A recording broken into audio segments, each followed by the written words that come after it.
Alright, let's just get right into the show. Yeah, let's just get into what are we going to talk about today? This is...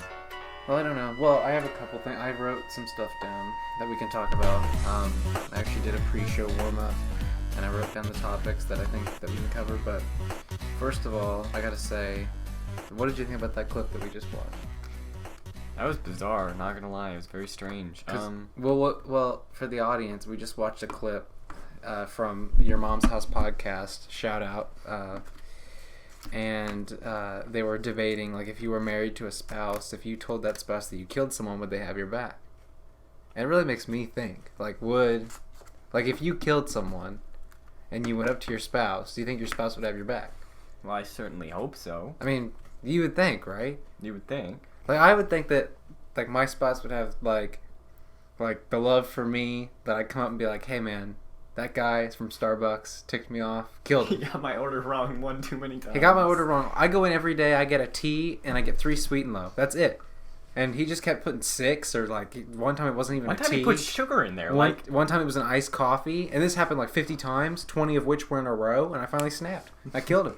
And I mean, dude, at that point you could tell me, and I'd be like, oh gosh, that guy, he sucks. Yeah, as like my friend. Should have killed him by, like, mess up 10. As your friend, like, what if it was, say, Saturday morning, and everybody's gone at the house except you, and I know that. You know, I'm trying to watch my Saturday morning cartoons that don't exist anymore. Yeah, you're up, and you're, like, playing video games or whatever, you're enjoying your normal day, and then I walk up, and I go, or I don't walk up, I drive up, and, you know, your dog barks, so you know it's me. And then you walk out, I ring the doorbell, because I seem to be the only person that does that. Everybody just walks in. Yeah, everybody does just walk in. And so I ring the doorbell, so you're like, oh, it's Jackson. You walk out, and I'm like, hey, man, what's going on? You're like, hey, you didn't, text. You didn't say you were coming over, what's why? Up? Yeah, what's up?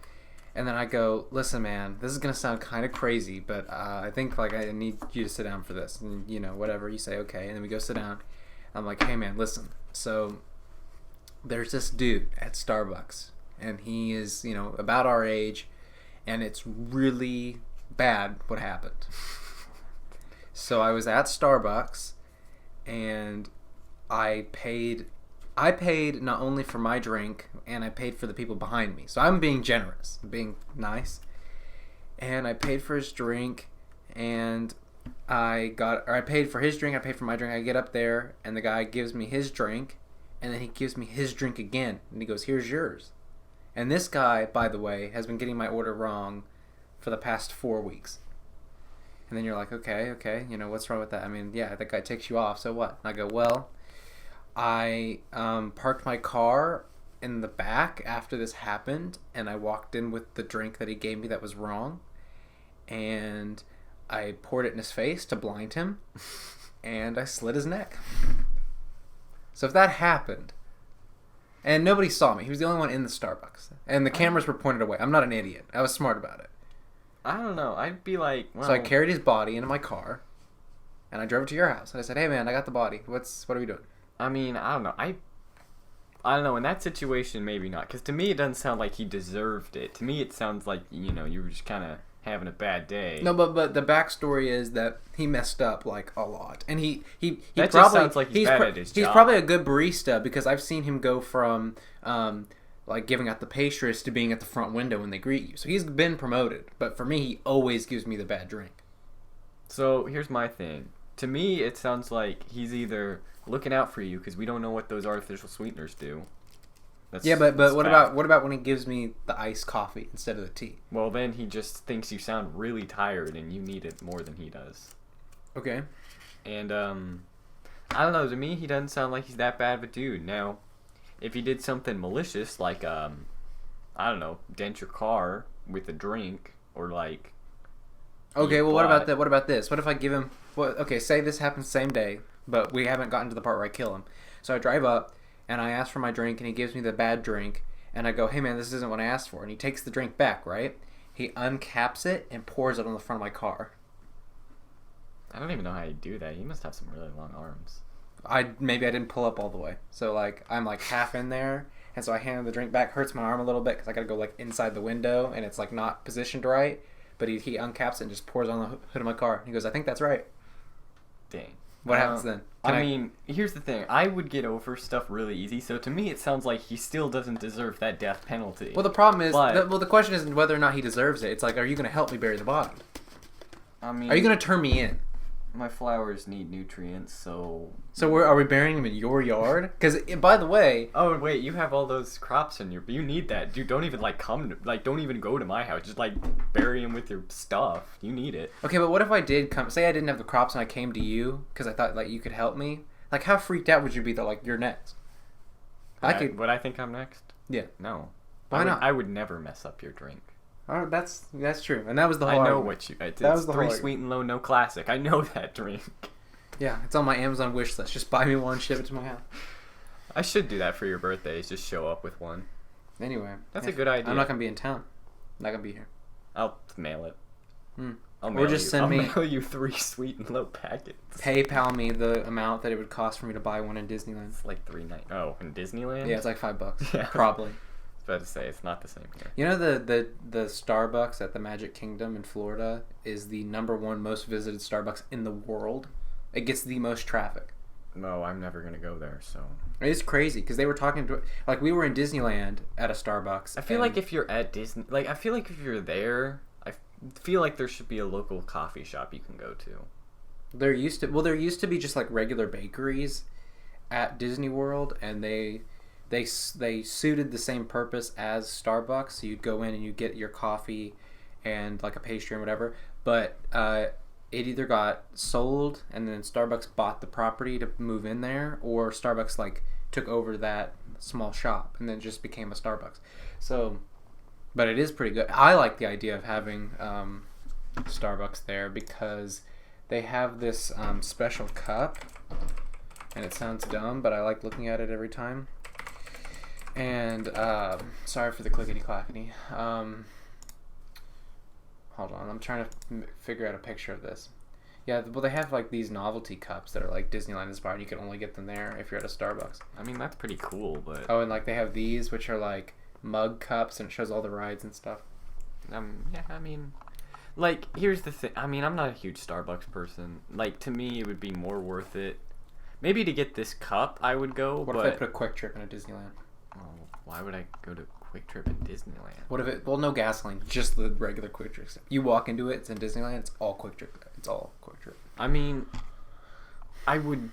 maybe I would go if I was there, but, I wouldn't go out of the way. I would just go to get maybe one of these designer limited edition cups. Every time I go in there, they're $30. And every time I go in there, I'm I'm going to buy one of these by the time I leave. And then it's the time I leave and I never have one in my hands. Are you not... You're going to Hawaii, right? Yeah. Speaking of which, so this is the first of 3 mini episodes. And they're going to be about 30 minutes. And we'll, in 3 weeks, we'll be back to normal times. But we're doing mini episodes for 2 reasons. Number 1, we got to bulk record. And so, this one we're going to do 30 minutes, and then I got somewhere to go. And then, tomorrow or the next day or wherever, before I leave, we got to do 2. So it'll be an hour. And I'm thinking this one, we're just going to talk and do whatever. And then the next one, I want to do, a movie review. So we can watch a movie and then do a podcast. Because that'll take up 30. And then we'll figure out the last one. But yeah. And I will be in Hawaii. What is today? The 26th. 26th. I'll be gone in 5 days. It's wacky. I leave on the 1st at 3 a.m. Oh. Anyway, what are we talking about? Well, why did I bring this up? Starbucks barista got your drink wrong. Yeah. It was awkward. So you'd have my back if I killed the guy and I was like, hey, can we bury the body? Where would we go? How do we? Because you need stuff to clean the body, and do you have all the tools to take care of it? Maybe. Because I think you need a shovel to dig the plot, and you need. Well, are we burying it in your yard, or are we going somewhere? I mean, I think we could find someplace to bury it. Where would we go? It's midday at this point. It's midday, yeah, because I probably got the drink in the morning. It's the afternoon. Everybody's out at this point. So we'd have to at least wait till night. We'd have to wait till night, which means I'd probably have to keep my car at your place the whole day, not move it, just hang out with you all day. And then when it became nighttime, I'd be like, all right, I'm going home. And then you would have to, like, if your parents were like, why are you going with him? You'd have to be like, well, I left something at his house. I'm going to go pick it up real quick. And they're like, all right.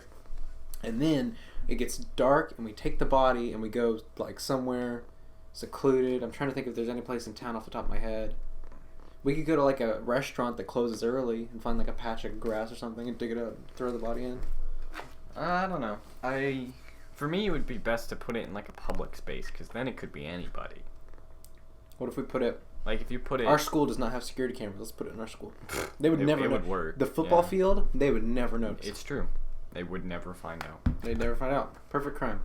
But the problem is that, like, if we're... Like, it would gross me out. I wouldn't do it. But, like, the smarter move is to cut the body pieces up and then bury them. Oh, I could do that. You would do it? That's disgusting. And I killed the man. I killed him, which is, like, easy. I mean, like... You know, one I don't know. slash. It depends on the circumstances. Of what? How frail the person is? How skinny he is? What if he's, like, a really fat guy and you gotta work on it for a long time? Well, I mean, it depends on how much we actually... Like, how much would we actually need to cut him up? Quite a bit. You gotta... If he's a bigger guy... You know, that plot of land... If he's a bigger guy, then no way. We're saving the digging, is basically what we're doing. We're saving time, because instead of digging this big old plot hole... I don't know, I think it would take the same amount of time to dig 5 small holes than one big one. Or dig one deep hole and put all the body parts in and just cover it up. I don't know. Either way... Yeah, I don't know, I probably... Here's another ethical question. If I killed the guy and I had him in my trunk and we went through his pockets before we buried him, and I found a wallet and had like $100, would you take the $100? Absolutely not. You would not take his $100? No. What would you do? Will we bury it with him? That's unethical. We're gonna bury his money with him? It might grow a money tree, Jackson. But what's he gonna do with it? He's dead. What's he gonna do with the $100? What if we found a gold Starbucks card and it was unlimited? That is a whole you thing. I am not touching that. I'll take his... If there's an unlimited Starbucks card, I'd take it. Let's be clear here. Why would a barista have... Sorry. I don't know. This whole situation has gotten out of hand.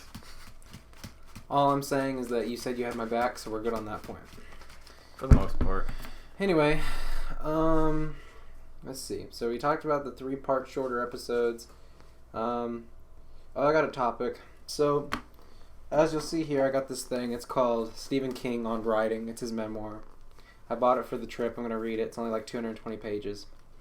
And it's all about Stephen King. And he wrote his own book about how he got into writing and his whole story and tips for writers and that kind of thing.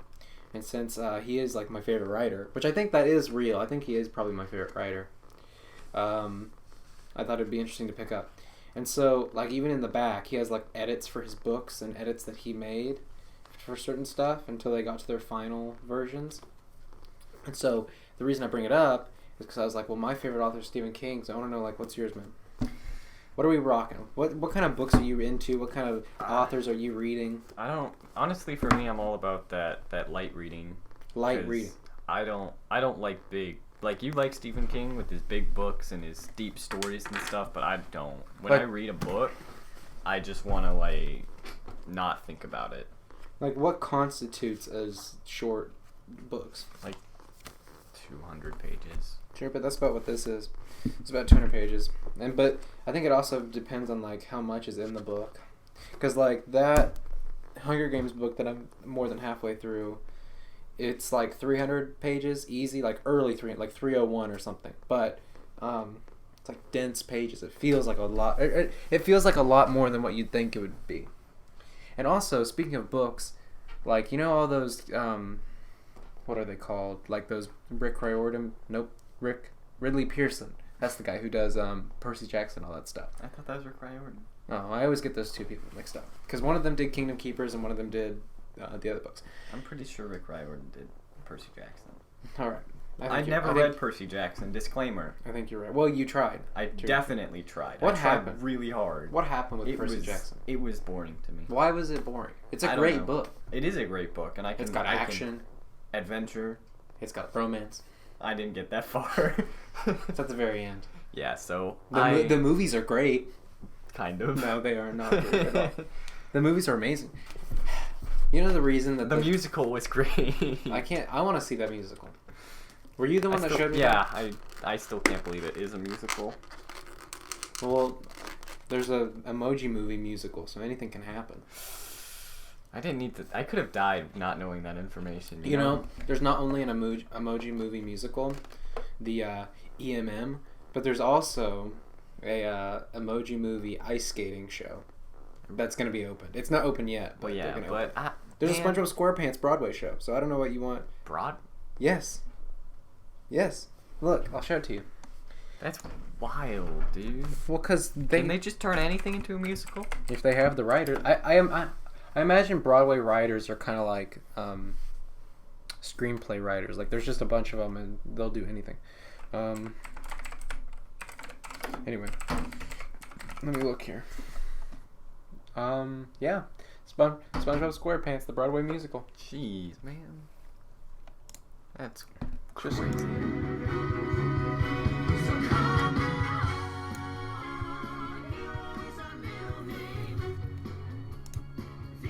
I mean,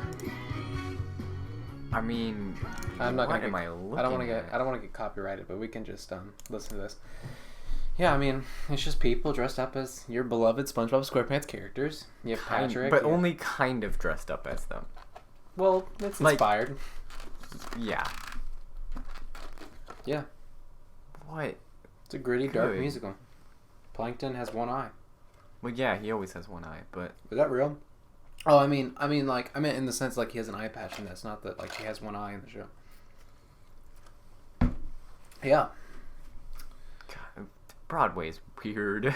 Oh, look at that! It's a dancing Krabby Patty. It's a man. Just Krusty Krab. Squidward has his own dance number. Wow. Crazy. This is weird, but I mean, it doesn't look bad though, which is weird. But I mean, I'd watch it. One time I was in Kansas City and I watched a Garfield the musical. Garfield the musical. Yeah, Garfield the musical. That is bizarre. And it was just like, it was meant for kids 10 and under, but I was in the hotel by myself, and I was like, well, I have a whole day to do so. It was like one of the best days ever because it was like a nice mall type of hotel where it's just all this open space and all these different shops. So I got up in the morning and I went to where'd I go? I went, like, the first thing I did when I got up is I went downstairs and I ate breakfast, like, by myself. My dad was already at work, and I had to stay here all day. So I went and got breakfast, then I went back up to this room, watched a little bit of the CW's Arrow. Great show, shout out.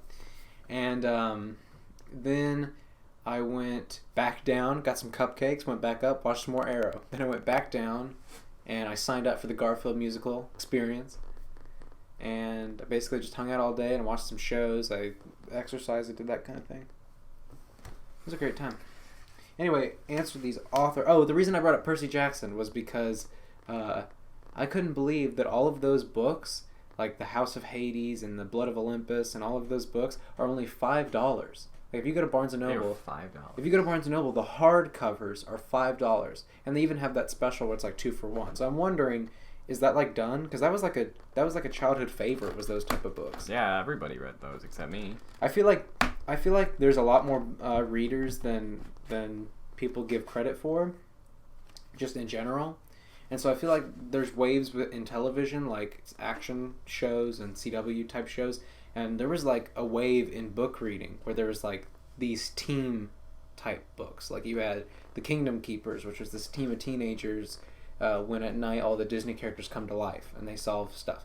And then you had a Percy Jackson where the Olympian gods were real, and it was like a team of kids and they went out and did stuff. I don't know, it was this weird time, but I guess it's over now. Yeah, I don't know. I mean... Oh, and you had Harry Potter, which is kind of a team story. Anyway. Never read Harry Potter either. Sad. I think... I mean, there is a lot of readers. I think we're just waiting for that next book, to be honest. I feel like there's always a wave... Like, there's that wave of books that defines a generation. Like Harry Potter, I feel like was... When did those books come out?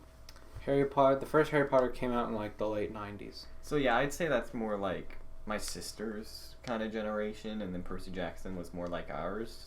I started reading Harry Potter because I think the last book... But there's a lot of overlap between those two generations of Millennial and Gen Z, I think. When did Harry Potter Book 7 come out? Sorry for the click. 2007. So I mean, I think I started reading Harry Potter in 20. It was before this last one came out, I think, because I remember it was like one of my big things in third grade. Third grade alone, that year I read all of the Harry Potters. It was a big deal because the last one was like 800 pages. I was like, wow, it's so cool. Well, let's see. In 2007, you'd be 2002, 5. Nope. Yeah. So it had to be 2010 at least. 2010. Yeah, 3 years later. All right. Well, it had to be when one of the movies was coming out then. Because I remember, when did Harry Potter Movie 7 come out? Let's look that up. Harry Potter Movie 7 came out in 2001, but that's not real. It's super not real. Movie 4 came out in 2005. So, I mean, yeah, it was. I think by the time. Oh, it's because Deathly Hallows Part 1 came out in 2010. So I probably had already been watching the Harry Potter movies as a kid. And then I was like, oh, this is cool, I'll get into the books. And I read them all. Yeah, I mean, I think we're just waiting for that next wave of books. That one famous author that just hits all the high notes and everybody reads it. But I don't really think there has been in the last couple years. I mean, there hasn't been, but I mean, usually one comes around. Maybe it's because I'm not into like kids' books, but I feel like there hasn't been like a really good book series that everyone's talking about. Like the ones I hear about a lot are Game of Thrones, because that's not done yet, and it may never be done. And then I think that's it, because Stephen King, there's nothing. I don't know, I've absorbed myself in a lot of books because I haven't read them. So like Stephen King, the Dark Tower series, which is amazing, and it's about a cowboy from a distant world that's similar to ours. And then you have The Hunger Games, which I've never read, which a lot of people have read, and I find that very interesting. And then, I mean, I don't know. Well, everybody was reading normal books. I was reading How to Train Your Dragon, just all of them. I've read one of them. I don't know. Those were my jam. I loved those books. Have you ever heard of the book series called, it was called Kids in Action or something like that? No. I've never heard of that. Wait, hold the podcast on your own. I'll be right back. I'll be right back. Talk about books or something, I don't know. Dude, okay, so, man, he just walked out of the room. Well, if you like books, leave a comment below. I don't know what to talk about, but, so, I don't know. I thought it was weird that everybody read the same books. I thought that was kind of a weird phenomenon. Everybody read Rick Riordan and Harry Potter, or at least one of them, or both of them. But I didn't read either one, because I read How to Train Your Dragon. I don't know. I like it better, just because How to Train Your Dragon is not nearly as... I don't know. The world is more interesting to me, just because the dragons are all unique in their own way. Why'd you bring in a ton of books? I want to talk about books. It's a good topic, and I like books. Okay. Anyway, I couldn't find the ones I was looking for, but I did. So instead, you just brought every single other book? Yeah, I brought all the other books on my bookshelf. Anyway, so there's certain books, like this Alexander Hamilton book, where it's big and it's got a lot of information in it, and I want to read it bad, but I just don't I don't have the time, and yeah. And I always, I have this problem with just buying books. I don't know, it's fun to just buy books. Then you have the Magnus Chase series, which is also by Rick Riordan. Well, wasn't that about Norse people? Yeah, it's about Norse gods. People. Yeah, I mean, no, you're right. You're right, Norse people. It's 2019, that's what they deserve. So you see speaking of Norse people, did you ever see God of War, the new one? Like the game? Yeah. Yeah. I've seen it. I have not seen it in gameplay. Dude, super good. Check it out. I bought it right now.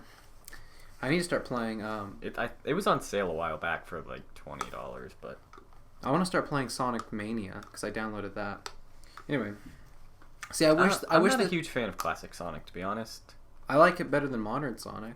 I mean, I never was a huge Sonic person. The only Sonic game I really liked was Sonic Heroes, which I guess qualifies as modern. I don't know about that one. It's kind of in a weird transition phase. Yeah, I mean, I like Sonic. I mean, he's got like a weird history to him, and I like his character. He's my main in Smash, and he is my main in Smash. It's my main in Smash. Well, yeah, he was my main in Smash, but that's not important. And he I like his character design, and I mean, I don't know. Everybody will be talking about him when the movie comes out. Anyway, so then we have the Magnus Chase series, which are the Norse people books. And see, this one got all beat up, which is like my trademark, and I don't understand. Like I have the first book, and I remember reading it back when I used to have to go with my dad to all of his jobs. So this was like a couple years ago, and I remember reading up to a certain point, and then for whatever reason I stopped, and I just never picked it up again. Maybe like because I fell out of reading. I just recently got back into reading, so I can't for the life of me remember where I stopped. So I'm gonna have to restart this book, which really deters me. And I don't even remember buying the second book. But there it is. But now I have the sequel, so if I ever finish it, I have that. And then I have this book, which is called Alice and the Fly. And it seems like a weirdly poetic book. It is, and it's about this kid who has... It's all from the viewpoint of someone who has depression, like a teenager has depression, and like everything they experience through those eyes. And I don't know why I bought it, so it's there as well.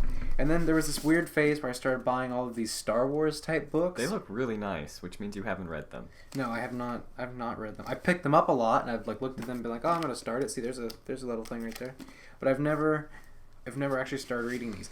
And I know there's a weird disconnect between the expanded Star Wars universe and just the regular Star Wars canon. Well, these are canon because these were. Like somebody hired all of these writers to write books for the canon before Force Awakens came out, and so they did, and these are two of those books from the series, and I've read another one of them already, so I picked these two up, and I don't exactly know why. All I know is that they were too much money. Like this one was $28 for Star Wars Aftermath, and then I paid another $28 for Star Wars Bloodline, two of which I have not read. So my point is that I keep buying books, and I keep making this pile worse and worse, and like I want to read them, but I also love new books.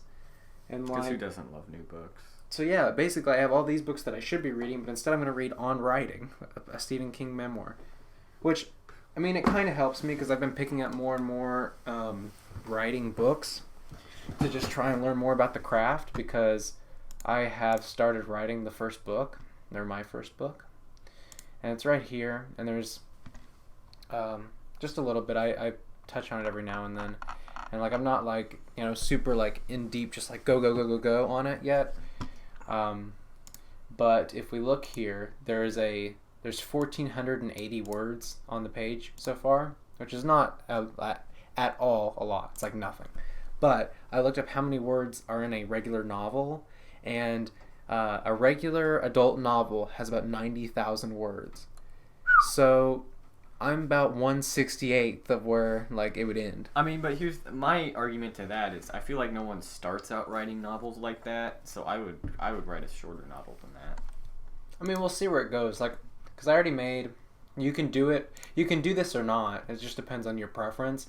But I made an outline for it, and so I have like the circle of the hero, and I have how the chapters are going to be set up, and I have like how each part of, or each piece of the puzzle, I have where it starts and where it ends, so that way I can just write it and then like tell this half of the story, and then like, oh, I got to the ending, so now we can start this part, and then you write the whole thing, and then you edit it, and then you hire someone to make your book cover, and then you're done.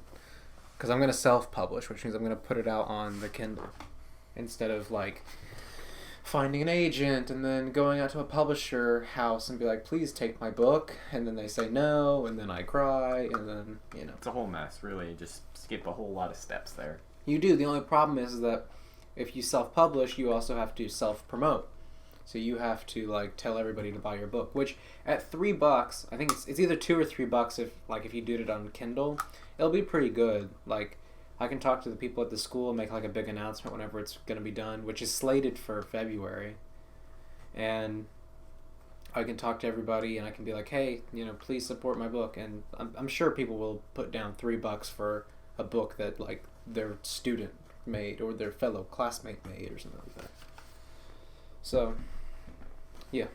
Anyway, I like books. What can I say? Let's start a book club. Let's read a book. Let's pick a book and both read it. I'm also reading the first Game of Thrones book right now. That's pretty interesting.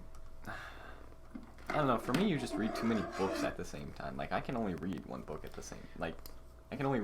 time. Otherwise, I get confused. Well, the problem is that I don't. Well, the thing about that is that I don't read books consistently. Like I don't read books like all the time, every day. I read. There's like that Hunger Games book over there. I've been really into because it's chapter based, so I can just read like one chapter a day and be satisfied. And then like this big old Stephen King book, I read whenever like I just feel like going into that kind of story. And then also, whenever I'm at a restaurant, I'll read books. Like I'll bring a book with me and read like while I'm waiting for food. And usually it's this book because it's bigger. And it's Yeah, just my has parents more don't let me information. do that. Why not? They say I have to socialize. With them? Yes. Well, that's funny. Because my dad socializes with his friends on Facebook. And I don't know. I think that was like a weird story where like eventually, it was a couple years ago where he just did that nonstop. And eventually I was just like, hey, if you're going to do this, so am I. And then I started bringing my phone. And then I was like, well, I like reading more than I'd like just watching videos till food shows up. So what I usually do is that I'll, like, my dad will not talk during the whole thing, and then, like, during the whole eating process. So I will, like, read until food comes out, and then I will switch over to my phone or something and listen to something while I'm eating. That's typically how that goes. That's a strange dynamic. Well, it works. And I mean, I don't do it every time, but sometimes.